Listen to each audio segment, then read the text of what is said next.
AK-74 ரஷ்யாவுக்கு அப்புறம் என் தலைவன் படையில தான் இருந்தது, இந்தியாவில இல்லைன்னாரு. அப்ப இந்தியாவிலேயே AK-74 சுட்ட ஒரு ஆள் நான் தானா?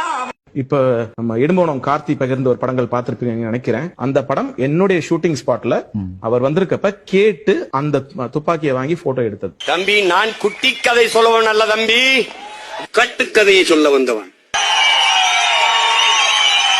அதோட ஒரிஜினல் போட்டோஸும் எங்கிட்ட தான் இருக்கு. சோ இது வந்து ஷூட்டிங் ஸ்பாட்ல எடுத்த ஒரு படம். Okay okay. கடாபி அப்படின்ற ஒரு பர்சனை இவர் சந்திக்கவும் கிடையாது. சரி. இது வந்து இவர் ஒரு ஹாலுசினேஷன்ல இருந்து பேசக்கூடிய ஒரு விஷயம். அதையே அவர் நம்பவும் ஆரம்பிச்சிட்டாரு. சாதாரண சேட்டை இல்ல, ஒருத்தர் இருக்கா ராணுவத்துல துப்பாக்கி இருக்குல்ல, அதுல போய் அண்ணமடத்தை ஒட்டிட்டான். அவன் கத்தி பிடிச்சு உள்ள வண்டி வச்சுட்டாங்க. 2 மாசம் சிறையில் இருக்கா. எனக்கு டேய் ஏன்டா அடங்க மாட்டியாடா? அப்புறம் தூக்கி வேற இடத்துல போட்டாங்க. வேற இடத்துக்கு போட்டான். 2 மாசம் தண்டனை முடிஞ்சு மறுபடியும் ஓட்டிட்டான். அண்ணன் அவன் என்ன என்ன சிறையில போற நான் ஒட்டுவேன். உனக்கு மண்டே